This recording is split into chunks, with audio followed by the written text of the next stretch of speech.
Welcome to the Jill on Money Show. It's Thursday, December 22nd. Well, Mark, it's getting down to it. It's the end of the year, she says, laughing, because it's not really. We're pre-taping some holiday shows. But, Mark, are you the kind of person who has already done all of your Christmas shopping? Have you or not? As we record this, the one big thing that I had to get is in the apartment. Is it for your son or is it for me? It's for neither of you. It's for your wife. Is it a handbag? No, I will not do that. That will never happen. Do you think that is feeding the beast, essentially? I leave that stuff to her. She knows what she likes. I stay out of that department. Okay, got to tell you the funniest thing.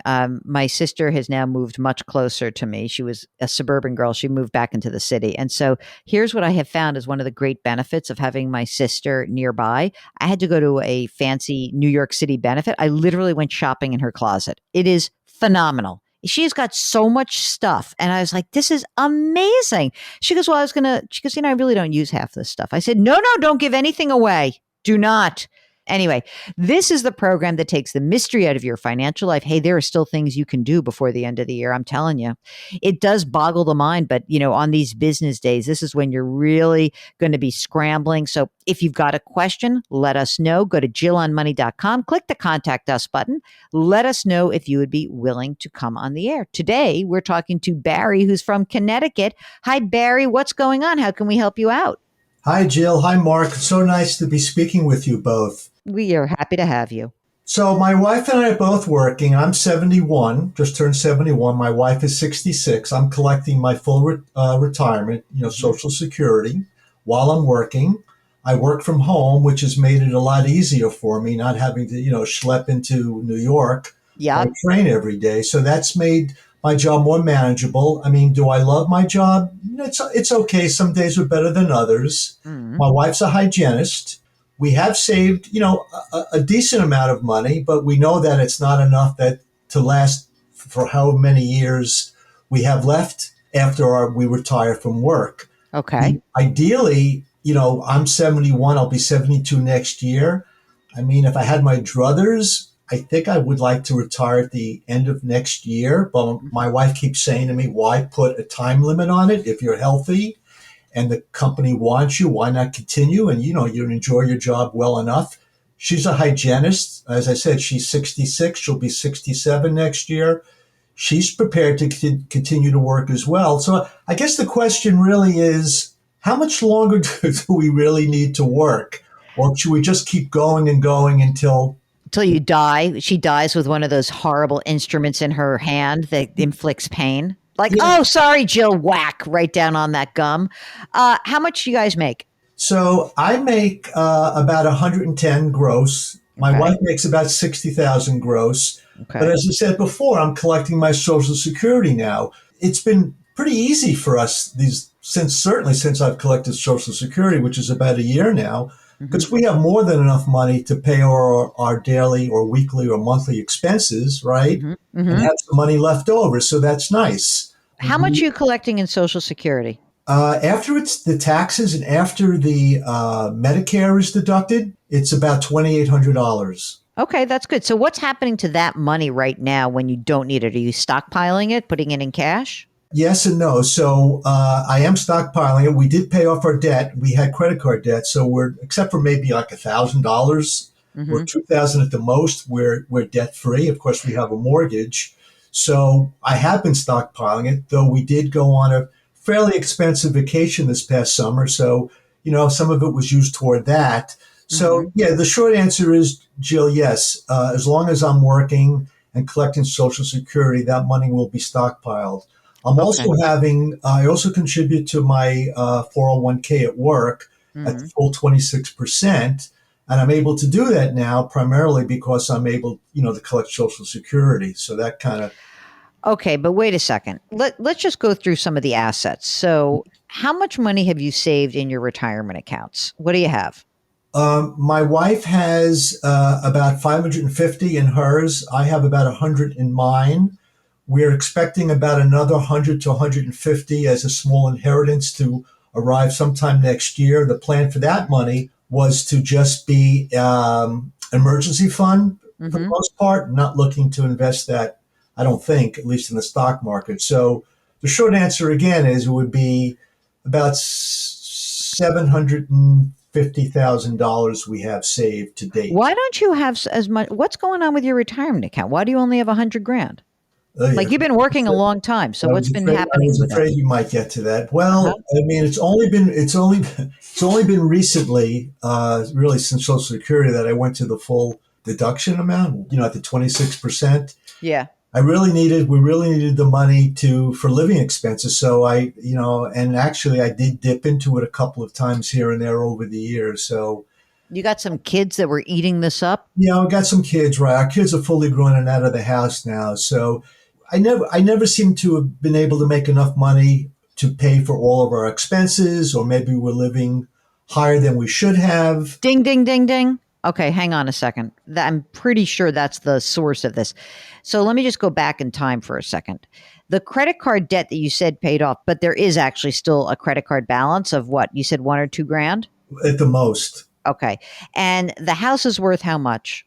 The house is worth about $400,000. We have about $180,000 left on it. We have a 3.3% mortgage. And you're going to stay there. Yeah, we're not right. We Okay. love it here, and we don't find that the expenses as far as living here are that exorbitant.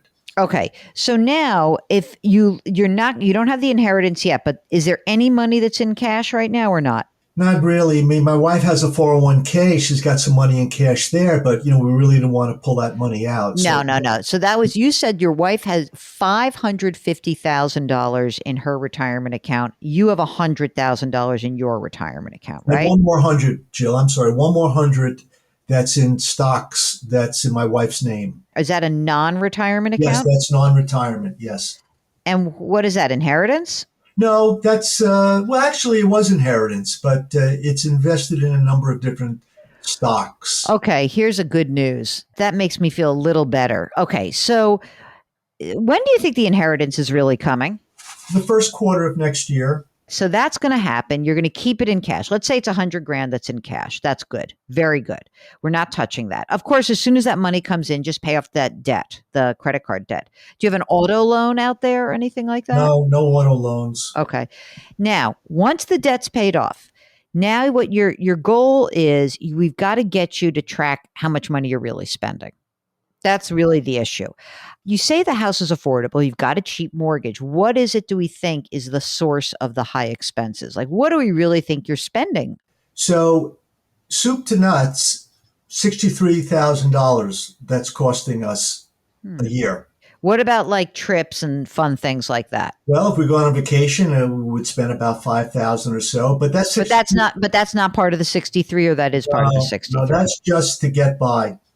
Okay, so your actual nut is 63. And then how much money beyond that are you spending on other stuff? That's my big question. I understand. To be honest, which is what I'm trying to do, we have been a little frivolous at times. We tend to eat out a bit.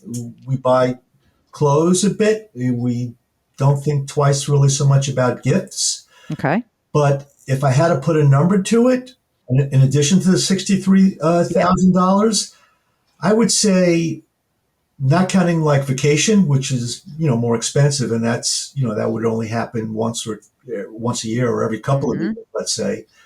I would say maybe another $2,000 to $3,000 would be more than enough to cover things like some clothes and some eating out and gifts. You're saying a month. So you're saying to me that you need 100 grand to live your life right now, basically. So here's the issue. We got 100 grand of need, and you only have 34 grand. You have 34 grand Social Security. What's your wife's Social Security future benefit? My wife next year, after taxes, because I backed out the taxes, I would have about $2,800 after taxes and Medicare. She would have about $2,400 after Medicare and taxes. Okay. So here's the good news. You have 2/3 of your income need generating through Social Security. That's Correct. your good news. Okay.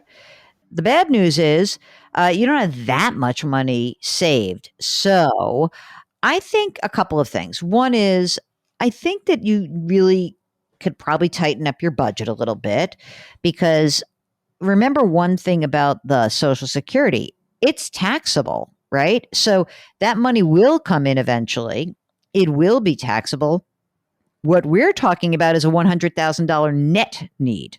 Someone might look at this and say, well, you have $650,000 in retirement. You'll just use some money from that, but you have to pay tax on that also.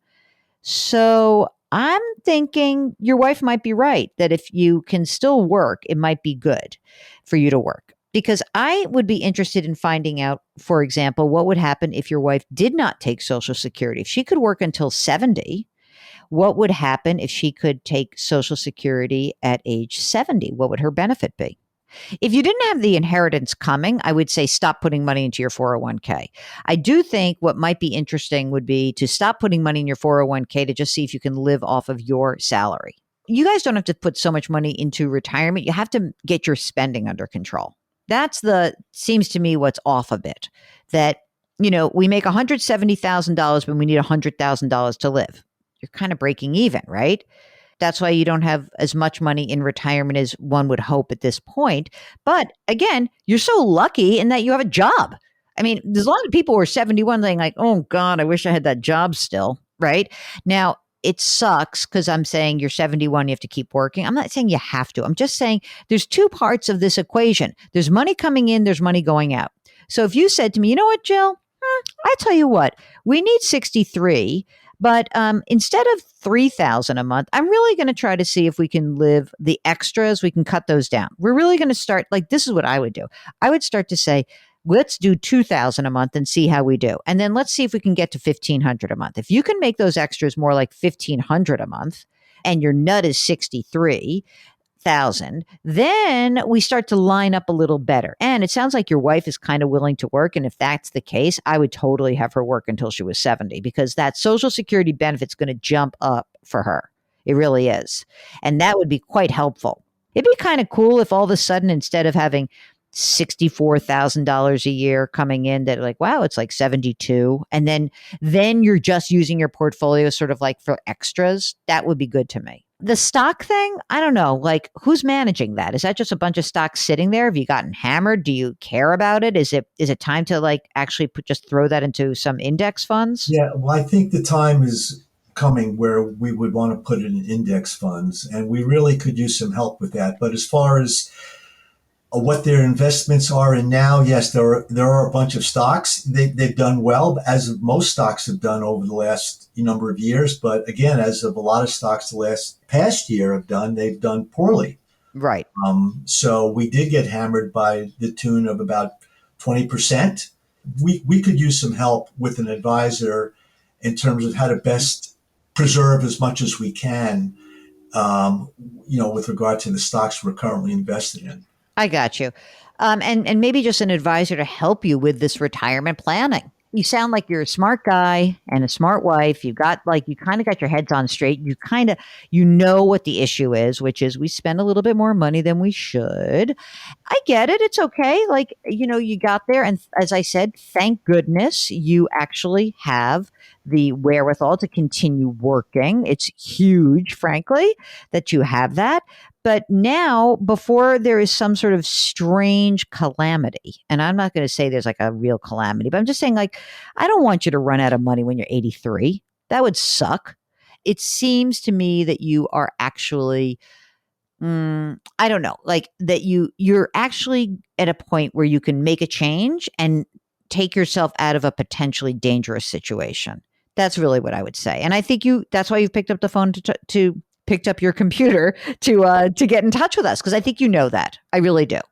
So, all right, let me ask some more questions. Just, you have your wills and durable power of attorney, healthcare proxy? Yes, we do, Jill. Look at that. Very responsible about that. Thank my wife for that. Okay, thank God for her. I'll tell you what, I'm going to come get my teeth cleaned. Does she hurt? Does she hurt you when you clean? She's painless. I doubt that.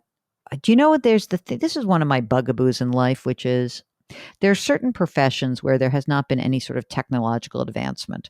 And I know they're like, oh no, we use the laser. No, you use a sharp, pointy object to get the crap off my teeth. That does not seem to have changed very much over the last, say, 50 years. And then they scold you and say, why are your gums bleeding so much? Oh, I don't know, maybe because you're jabbing the hell out of me.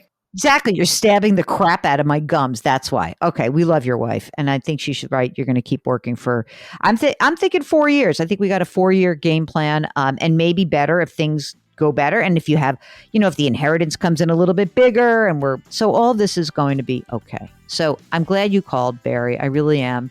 And hang on the line because I'm going to give you a couple names of some advisors that you could talk to. Okay. Thanks, Jill. Appreciate it. All right. Thank you all for listening. And here we are, just another fun and exciting day here at the Jill on Money program. If you'd like to join us and come on the air, go to JillOnMoney.com, click the Contact Us button, and check that box off. Sign up for the free weekly newsletter. Pre-order my book. It's called The Great Money Reset. It's coming out in just a few weeks. So good. Lift someone up today. Grit, growth, grace. Thank you for listening. We'll talk to you tomorrow.